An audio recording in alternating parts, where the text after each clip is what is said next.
দেশ বদলাতে হলে পরিচালনা পদ্ধতি পরিবর্তনের কথা জানিয়েছেন প্রধান উপদেষ্টা ডক্টর মোহাম্মদ ইউনুস। ব্যাংককে বিমস্টেক ইয়াংজেন ফোরাম শীর্ষক অনুষ্ঠানে দেয়া বক্তব্যে তিনি বলেন, পরিবর্তনে বড় ভূমিকা রাখতে পারে তরুণরাই।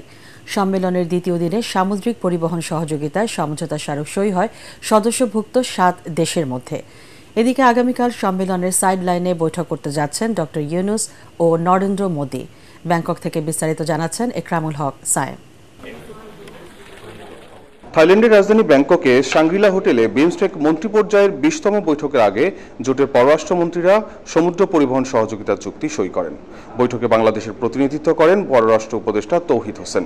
তিনি আঞ্চলিক শান্তি, অগ্রগতি ও সমৃদ্ধি নিশ্চিত করার জন্য বাংলাদেশের প্রতিশ্রুতি তুলে ধরেন।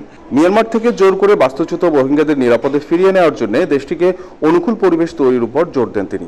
Good afternoon. এদিকে বিমস্টেক ইয়াং জেনারেশনের অনুষ্ঠানে প্রবন্ধ উপস্থাপন করেন প্রধান উপদেষ্টা ডক্টর মোহাম্মদ ইউনুস।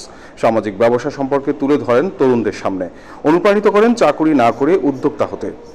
65% পর্যন্ত বিদ্যুৎ সাশ্রয়ী হাইসেন্স এসি, যার ফাস্ট কুলিং মোড দ্রুত ঘর ঠান্ডা করে। Hisense. Making money cannot be a goal of life, but if you want, put it there. I want to make money. Go ahead, but you listen to others what they want to do. I want to change the world. অনুষ্ঠানে তরুণদের বিভিন্ন প্রশ্নের জবাব দেন doctor Mohammad Yunus. Cannot create a world with the same system. If you want to change the world, you have to change the system. There's no other option for you. No matter how you argue with it. If you go by the same road, you'll always get to the same destination. If you want to go to a new destination,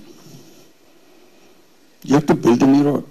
শুক্রবার অনুষ্ঠিত হতে যাচ্ছে প্রধান উপদেষ্টার সাথে ভারতের প্রধানমন্ত্রী নরেন্দ্র মোদীর দ্বিপাক্ষিক বৈঠক। এ নিয়ে চলছে দুই দেশের নানা প্রস্তুতি। শুক্রবার শেষ হবে 3 দিনব্যাপী বিমস্টেক সম্মেলন। বিমস্টেকের এবারের সম্মেলনে আঞ্চলিক ইস্যুর চেয়ে বাংলাদেশের জন্য বিভিন্ন দেশের সাথে দ্বিপাক্ষিক ইস্যুগুলো গুরুত্বপূর্ণ হয়ে উঠেছে। বিশেষ করে প্রধান উপদেষ্টা ডক্টর মোহাম্মদ ইউনুসের সাথে ভারতের প্রধানমন্ত্রী নরেন্দ্র মোদীর সাথে বৈঠকে দুদেশের সম্পর্কে কী মাত্রা তৈরি হয় সেটি এখন দেখার বিষয়। একই সাথে সম্মেলনের আলোচ্যসূচিতে রোহিঙ্গা ইস্যু না থাকলেও এ বিষয়ে গুরুত্বের সাথে তুলে ধরেছেন পররাষ্ট্র উপদেষ্টা। Ekramul Haque Sayem, ATN Bangla, Bangkok.